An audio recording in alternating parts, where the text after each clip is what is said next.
The red and blue lights cut through the darkness as Daniel eases his car onto the shoulder. A simple stop. A broken taillight. The officer approaches, calm and conversational. Daniel thinks cooperation will end this quickly. That assumption has derailed more traffic stops than speeding ever has. The most dangerous moments are not accusations. They are friendly questions that feel harmless and routine. A few words can quietly turn a minor stop into a prolonged investigation. Today, I'll break down the questions lawyers warn you never to answer during a traffic stop and explain why silence protects you. Like the video, subscribe to the channel, and stay tuned, because what comes next could save you from a serious legal mistake. Where are you coming from? The questions sound harmless. An officer asks where you're coming from, and most drivers answer automatically. That moment matters more than people realize. This question has nothing to do with a taillight, speeding, or a lane change. Its purpose is to shift the encounter from traffic enforcement into investigation. Once that shift happens, the entire stop changes shape. Legally, a traffic stop has a narrow scope.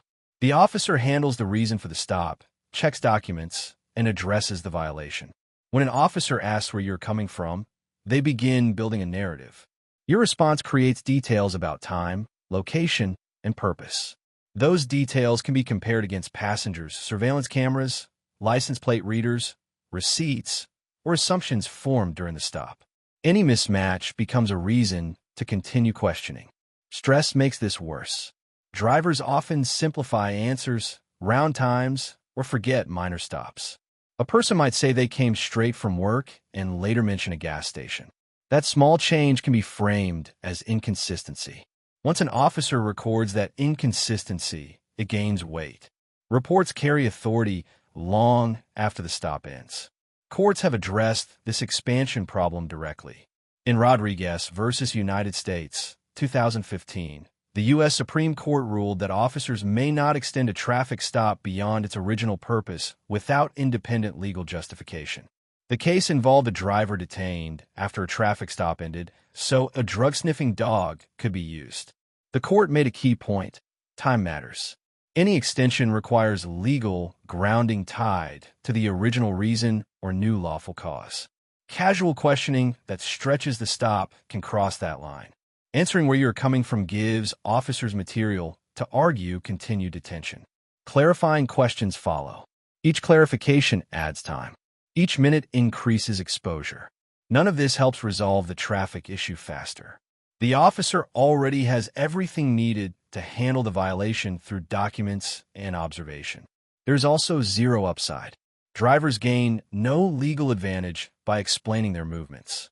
Warnings depend on discretion, driving history, and the violation itself. Extra conversation offers no protection. Silence, used calmly, keeps the encounter within its lawful boundaries. This question marks the first pivot point in many traffic stops. Once a story exists, it can be examined, challenged, and stretched. The safest approach keeps the encounter narrow and controlled, because the next question often pushes even further. Who does this vehicle belong to? This question sounds routine, yet it changes the direction of the stop. Officers already see the registered owner on their system before speaking. Asking who the vehicle belongs to serves a different purpose. It tests control, authority, and consistency. Any uncertainty opens space for follow-up questions and added time. Drivers often volunteer explanations. Borrowed car, rental, company vehicle, family member. Every explanation invites more questions about permission, duration, access, and purpose. Each answer expands the encounter beyond the traffic issue. The officer gains reasons to pause, verify, and continue. The clock keeps running. Language matters here. Phrases like, "I'm using it," or "it's not really mine," can be recorded as ambiguity. Ambiguity supports suspicion. Even when everything lines up legally, unclear wording can be framed as doubt about lawful possession. Reports do not capture tone or intent. They capture statements. There's also a consent angle. Ownership talk often precedes search requests. If the car belongs to someone else, officers may argue you lack authority to refuse a search. If you claim ownership despite different registration, Officers may frame that as deception. Either path increases risk without benefit. Documents already answer the relevant questions. License identifies the driver. Registration identifies the owner. Insurance shows coverage. The law requires producing those documents when asked. It does not require explaining relationships or backstories. Keeping answers limited allows the stop to stay anchored to objective facts. Many drivers believe cooperation speeds things up. In practice, explanations lengthen encounters. Officers are trained to explore inconsistencies. Ownership questions provide fertile ground. Once the stop stretches, new reasons can emerge to continue. This moment often feels polite and conversational. That tone can be misleading. The purpose remains investigative. Declining to elaborate protects clarity and keeps the stop narrow. When words add no legal protection, restraint works better. As the encounter continues, the next question often shifts from who controls the car to what sits inside it, and that transition carries even higher stakes. Do you have anything I should know about? This question has no boundaries. Anything covers everything and nothing. The design pushes drivers to guess what matters and to volunteer details beyond legal requirements. Once details appear, officers gain material for follow-up and extended detention. Legally, routine traffic stops do not require disclosure of vehicle contents.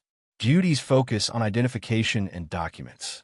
Broad inventory talk invites reinterpretation of ordinary items. Cash becomes suspicious. Tools become unusual. Medication invites explanation. Each item creates a new line of questioning. Memory adds risk. Drivers forget what sits in trunks, consoles, or bags. Saying no, followed by discovery of a harmless item, can be framed as credibility trouble. Reports reflect outcomes, not intent. Stress amplifies mistakes. Courts recognize limits on extending stops through questioning. The Supreme Court's guidance in Rodriguez v. United States emphasizes that time added for investigation requires legal justification tied to the stop. Open-ended questions that prolong encounters drift away from that core principle. This question also sets up consent searches. Mentioning an item leads to requests to see it. Hesitation becomes suspicious behavior. Agreement expands scope. Declining later rarely reverses what has already been seen. Transparency feels cooperative, yet cooperation here raises exposure. There is no advantage to listing belongings. It does not speed resolution or guarantee leniency.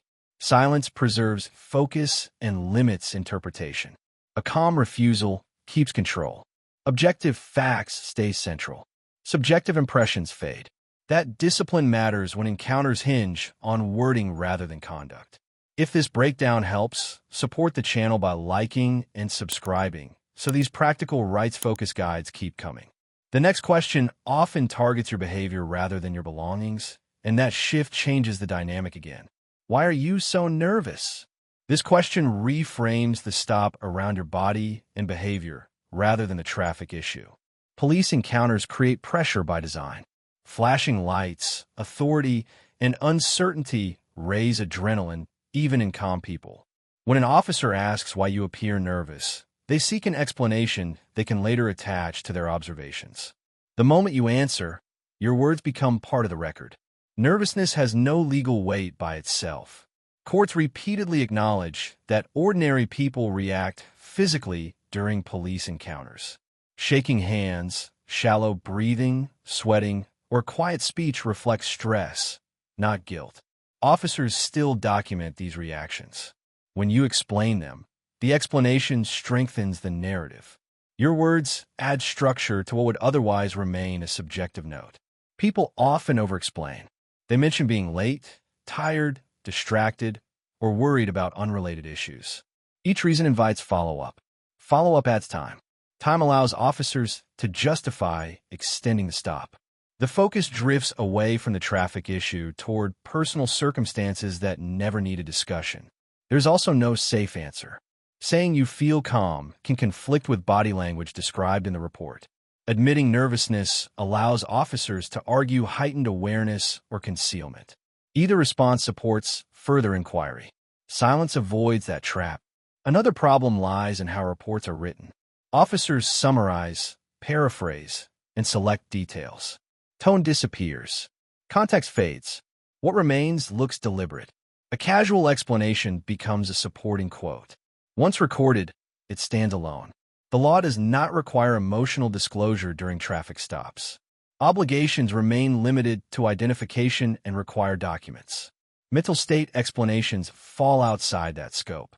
Choosing silence keeps the encounter grounded in objective facts. This question often appears late in the stop, after conversation has already stretched. Fatigue lowers caution. That timing increases the chance of missteps. Maintaining restraint preserves boundaries. Control matters. When subjective impressions dominate, encounters become unpredictable. Objective facts and stops. Feelings extend them. Refusing to discuss nervousness keeps the stop focused and short. As attention shifts from your reactions to your privacy, the next question often carries even greater consequences for how the encounter unfolds. Mind if I take a quick look?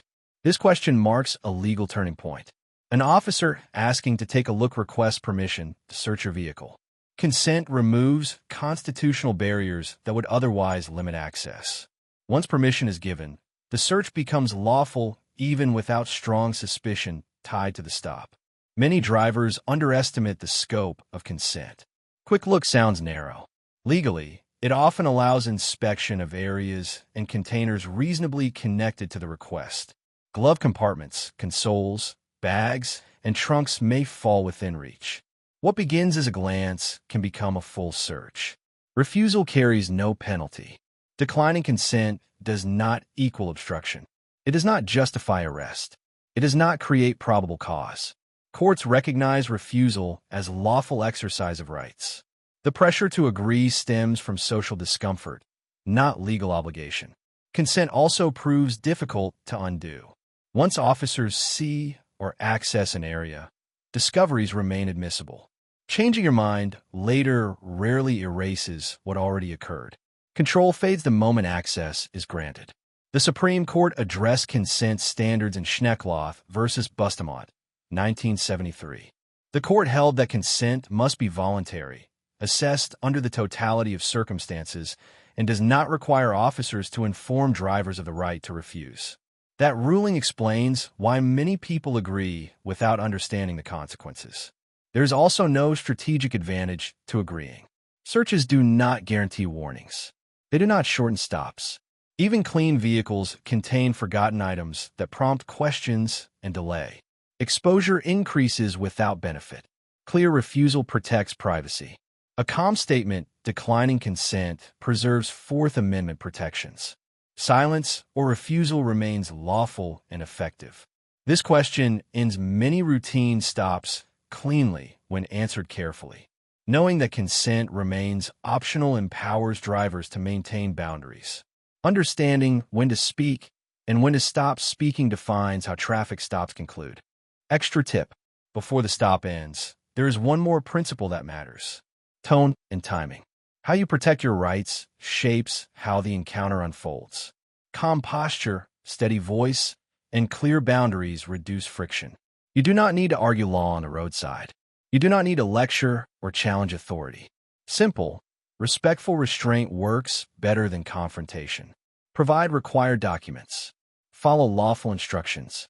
Decline questions and searches without explanation. Silence, paired with courtesy, keeps encounters professional and brief. Another useful habit is preparation. Keep your license, registration, and insurance accessible before you ever get pulled over. Fumbling increases stress and invites commentary. A clean, organized vehicle reduces distractions and delays. When the stop ends, leave calmly. Do not continue conversation once permission to go is given. Extra words after release can reopen interaction. Remember that officers ask questions because answers create options. Your goal is to limit those options. The law already gives you that ability. Using it does not imply guilt. It reflects awareness. Many people regret what they said during a stop far more than the citation itself. That regret comes from misunderstanding how words function legally. Outro. Knowing your rights matters, but using them correctly matters more. The safest traffic stops are the quietest ones. If this breakdown helped you understand how to protect yourself during roadside encounters, support the channel by liking the video, subscribing, and staying tuned for more practical legal guidance you can use in real life.